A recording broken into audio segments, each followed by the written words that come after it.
ইঁচড় কেটে আমি সিদ্ধ করে নিয়েছি লবণ দিয়ে। তো এটা ভালো করে চটকে নিব। আজকে আমি বানাবো খুব সিম্পলভাবে ইঁচড়ের কোপ্তা কালিয়া। তারপরে একটু চটকে নেব। মাখা হয়ে গেছে খুব সুন্দরভাবে। দেব আমি 2 চামচ কর্নফ্লাওয়ার, দেব আমি বেসন 2 চামচই দেব, পরে যদি লাগে নেব একটু কস্তুরি মেথি, 1 চামচ নেব আমি কাঁচা লঙ্কা আর আদা বাটা, নেব চিনি, স্বাদ মতো লবণ আর একটু হলুদ। এবার সব দিয়ে ভালো করে আমি মেখে নেব। দেখেন আমার মাখা হয়ে গেছে খুব সুন্দর করে।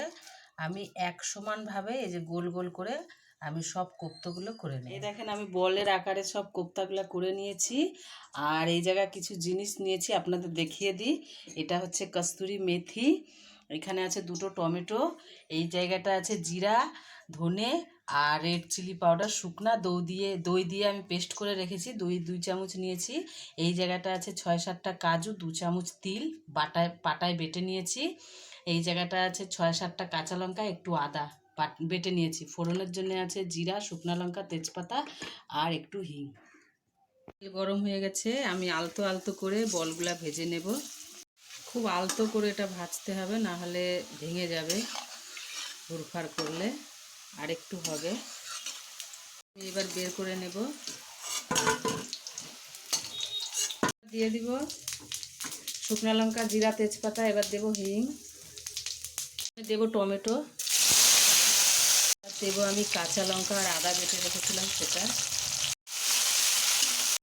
সেটা দিয়ে দিলাম।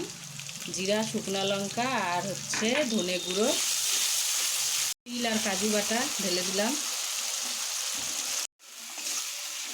মশলাটা আমি ভালো করে কষিয়ে নেব। এবার দেব আমি হলুদ গুঁড়ো, স্বাদ মতো লবণ আর চিনি। মশলা একদম কষানো হয়ে গেছে, এবার আমি জল দেব। দেখেন ঝোলটা খুব সুন্দরভাবে ফুটে গেছে। এবার আমি কোপ্তাগুলা দিয়ে দিব। দেখেন ঝোলটা খুব সুন্দরভাবে ফুটে গেছে। এবার আমি এর মধ্যে কোপ্তাগুলা দিয়ে দিব। কোপ্তা দিয়ে আমি 5 থেকে 7 মিনিট ফুটাবো, তারপরে আমি কিছু জিনিস দিয়ে নামিয়ে নেব। দেখেন কি সুন্দর লাগছে দেখতে। উপর থেকে কস্তুরি মেথি,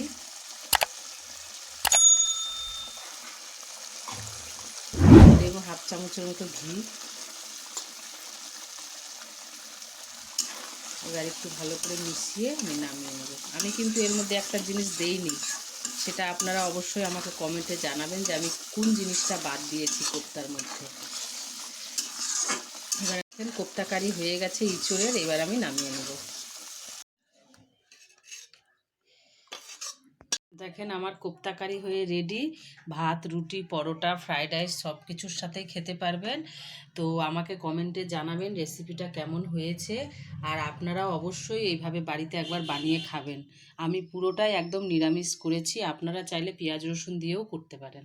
ভালো থাকবেন, সুস্থ থাকবেন, নমস্কার।